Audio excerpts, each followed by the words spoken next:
Hi friends, ನಾನು ಜೀವನ್ ಅಂತ. ಇವತ್ತು ನಮ್ಮ ಆಫೀಸ್ ಅವರು ಒಂದು ಔಟಿಂಗ್ ಪ್ಲ್ಯಾನ್ ಮಾಡಿದ್ದೀವಿ. ಕೊಳ್ಳೇಗಾಲ ಹತ್ರ ಒಂದು ರೆಸಾರ್ಟ್ ಟೈಪಲ್ಲಿ ಇದೆ. ರೆಸಾರ್ಟ್ ಅಂತ ನಾವು ನೋಡಿಲ್ಲ, ನೋಡೋಣ ಅಲ್ಲಿ ಹೋದ್ಮೇಲೆ ಏನಾಗುತ್ತೆ ಎಂತಾಗತ್ತೆ ಅಂತ. ನನ್ನ ದಿನಚರಿನ ನಿಮ್ಮ ಜೊತೆ ನಾವು ಶೇರ್ ಮಾಡಬೇಕು ಅಂತ ಅನ್ನಿಸ್ತು. ಬನ್ನಿ, ಮಜಾ ಮಾಡ್ತೀವಿ ನೋಡಿ. ಬೆಳಿಗ್ಗೆ 8 ಗಂಟೆಯಿಂದ ವೆಯ್ಟ್ ಮಾಡಿ ಮಾಡಿ ಮಾಡಿ ಸಾಕಾಗೋಯ್ತು. 12 ಗಂಟೆ ಆಗಿದೆ ಆಲ್ರೆಡಿ. ಇನ್ನೂ ನಮ್ಮವ್ರು ಯಾರೂ ಬಂದಿಲ್ಲ. ನೋಡೋಣ ಎಷ್ಟೊತ್ತು ಬರ್ತಾರೆ ಅಂತ. ಯಾಕೋ ವೆಯ್ಟ್ ಮಾಡಿ ಸಾಕಾಯಿತು. ನಾನೇ ನಡ್ಕೊಂಡು ಕೊಳ್ಳೇಗಾಲ ಹೋಗೋ ಪೊಸಿಷನಲ್ಲಿದ್ದೀನಿ. ನೋಡೋಣ ಇನ್ನೂ ಎಷ್ಟೊತ್ತು ಬರ್ತಾರೆ ಅಂತ. ಅವ್ರು ಫೋನ್ ಮಾಡಿನೇ 20 ನಿಮಿಷ ಆಯಿತು, ಇನ್ನೂ ಬಂದಿಲ್ಲ. ಹೋಗ್ತಾ ಇದ್ದೀನಿ, ನಡ್ಕೊಂಡೇ ಹೋಗ್ಬಿಡ್ತೀನಿ ನಾವು. ಮೇ ಬಿ ಅವ್ರು ಬರೋ ಅಷ್ಟರಲ್ಲಿ. ಇಲ್ಲಿ ಹೋಗೋ ಬರೋ ಗಾಡಿನೆಲ್ಲ ನೋಡಿ ನೋಡಿ ನೋಡಿ ನನಗೆ ಬೇಸತ್ತೋಗಿದೆ ಇವತ್ತು. 9 ಗಂಟೆಗೆ ಹೋಗೋಣ ಅಂತ ಪ್ಲ್ಯಾನ್ ಮಾಡಿ 12 ಗಂಟೆ ಆದರೂ ಯಾರೂ ಬಂದಿಲ್ಲ. ನೋಡೋಣ ಇನ್ನೂ ಎಷ್ಟೊತ್ತಾಗತ್ತೆ. ಫೈನಲಿ ಒಂದು ಕಾರ್ ಬಂತು ಗುರು, ಬಂತು ಫೈನಲಿ.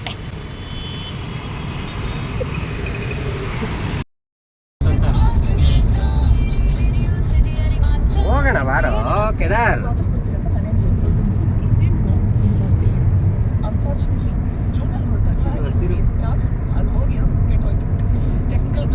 ಅಲ್ಲಿ ಮುಂದೆ ಅವ್ರು ನೋಡ್ರಿ. ಬಂದ್ರು ಮಹಾನುಭಾವರ ಬರ್ರೋ ಎಲ್ಲ ಬಂದ್ರು. ಸ್ಟಾರ್ಟ್.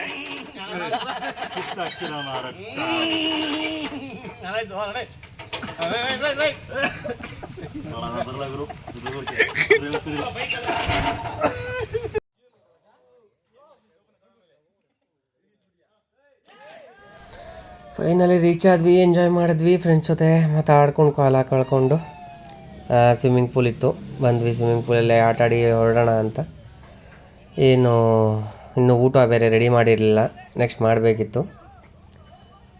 ನೋಡೋಣ, ಇಲ್ಲಿ ಸ್ವಲ್ಪ ಮಜಾ ಮಾಡಿ ಆಮೇಲೆ ಹೊರಡೋಣ ಅಂತ ಬಂದ್ವಿ. ಮಜಾ ಮಾಡಿದ್ವಿ.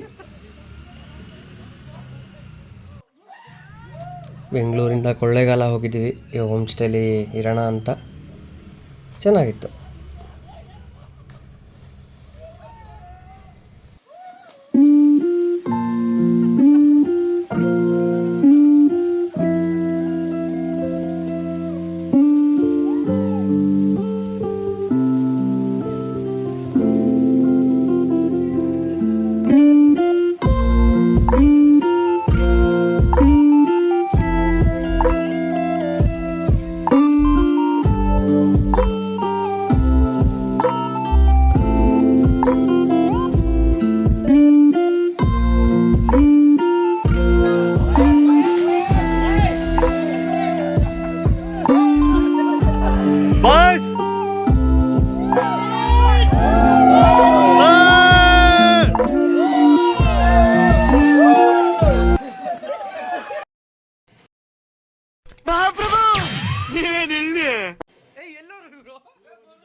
ನಮ್ಮ ಟೀಮ್ ಲೀಡ್ ಆಗಮನ.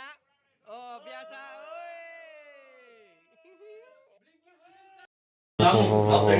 ಸರಿಯಾಗಿ ಅರೇಂಜ್ಮೆಂಟ್ ಆಗಿದೆ.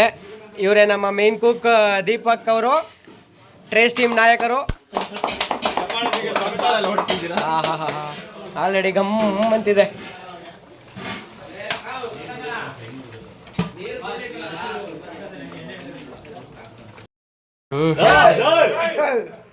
ಕೊತ್ತ ಕುದಿಯುತ್ತಿದೆ.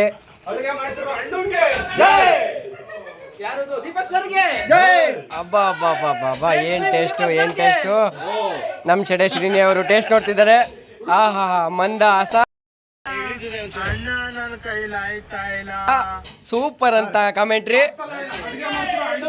ಇವರು ನಮ್ ರಾಮು ಸರ್, ಎಕ್ಸ್ಪೈರಿಯನ್ ಎಂಪ್ಲಾಯ್.